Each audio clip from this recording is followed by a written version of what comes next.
So, folks, let's talk real quick about the fact that the Trump administration really doesn't want you to see the second part of Jack Smith's report on Donald Trump keeping classified state secrets in his bathroom.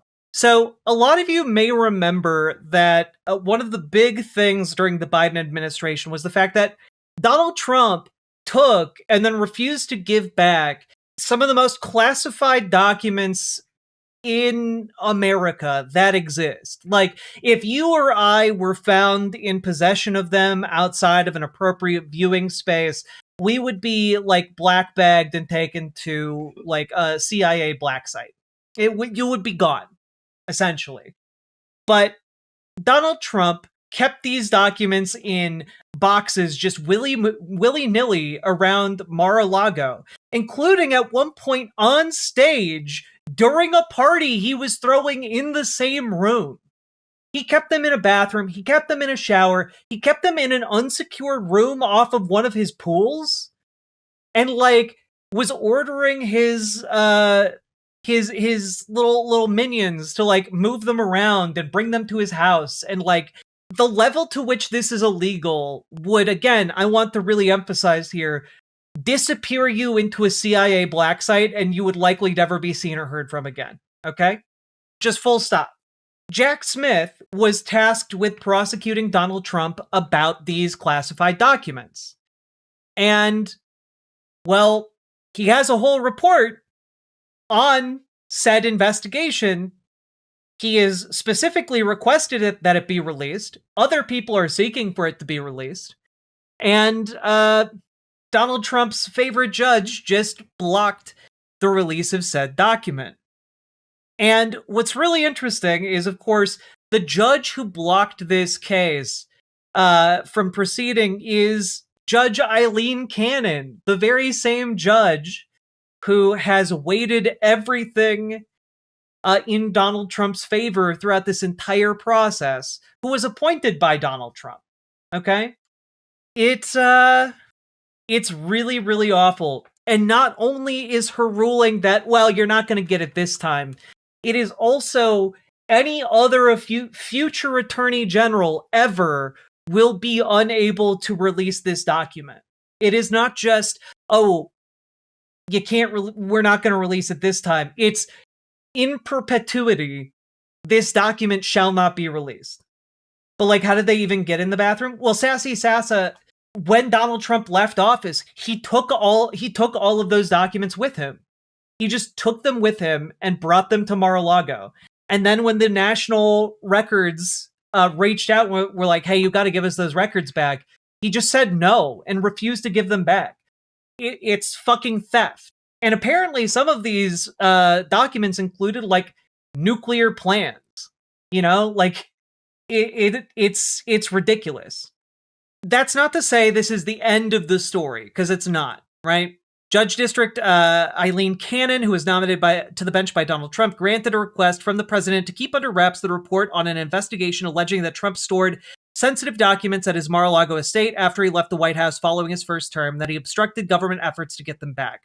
Right? So the first volume of this report has already been released. The second volume has not. Let's see. Pam Bondi already determined that the report was an internal deliberative communication that is privileged and confidential and should not be released outside the Justice Department, according to court papers. The Trump administration has characterized Smith's investigation as politically motivated and said in recent court papers that the report belongs in the dustbin of history. Cannon's order blocking the release also applies to Bondi's successors at the Justice Department. It's so disgustingly blatant. And seemingly, I don't know if this is the end of the story. I believe her order can be appealed, and it almost certainly will be.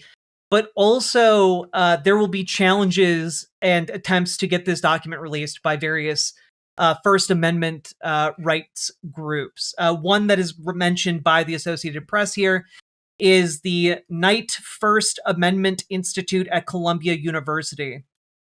There's no legitimate basis for its continued suppression, says Scott Wilkins, senior counsel for aforementioned Knight First Amendment Institute.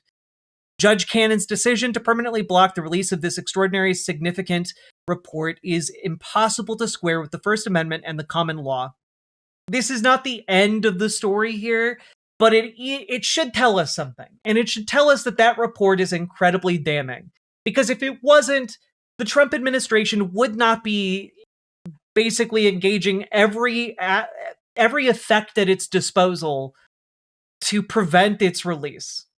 So it's just another barrier obstructed to try and prevent the release of this. I just think it's worth talking about because that was the biggest scandal during during Joe Biden's presidency. This was like the biggest scandal. The fact that we had someone who is not the president stealing government secrets and nothing was done about it when he said, no, I'm not going to give them back. That's bizarre. When Joe Biden was found to have documents, he gave them back. There was not this back and forth like, oh man, I'm not going to give them back to you. Like, no, he just gave them back. This is just a delay tactic. And I'm wondering if they're hoping that this is going to delay the release of that report until after the midterms. My guess is that the entire reason that they are throwing up so many barriers is to try and protect any kind of midterm effect that this document could have. And, given the nature of what his crime was in this case, it might genuinely be devastatingly compromising to any kind of election effort. So we'll see. Yeah, in order to get those documents back, the FBI had to raid Mar-a-Lago. So just something to be aware of as we get closer and closer to the midterms. My guess is that these groups are going to be trying to expedite this process so that the document comes out before the midterms, though I would not hold my breath. This delay tactic might very well be successful, and getting our hands on that report might not materialize until 2027 or 2028. Although I suppose they're kind of rolling the dice here that, either a higher court doesn't immediately overturn this or that it doesn't come out in 2028. Either way, that would be extremely bad for them. All that being said, let me know what you think down in the comments and hit the like button, subscribe, and also get organized, folks. We need to get organized to beat these bastards. Join your local Dems. Make them more progressive. Join your local DSA. Make them more effective. If you need help doing either of those things, join our Discord. Reach out to GamerG for help with your DSA. Reach out to Dragonfly for help with your local Dems. And last but not least, check out ImogeneOlivia.com. Gender euphoric lingerie designed from the ground up for trans femmes. Link should be down in the doobly-doo. Tested with cis men, cis women, non-binary folks. Super comfortable, non-tucking lingerie. Check it out. Let's keep going.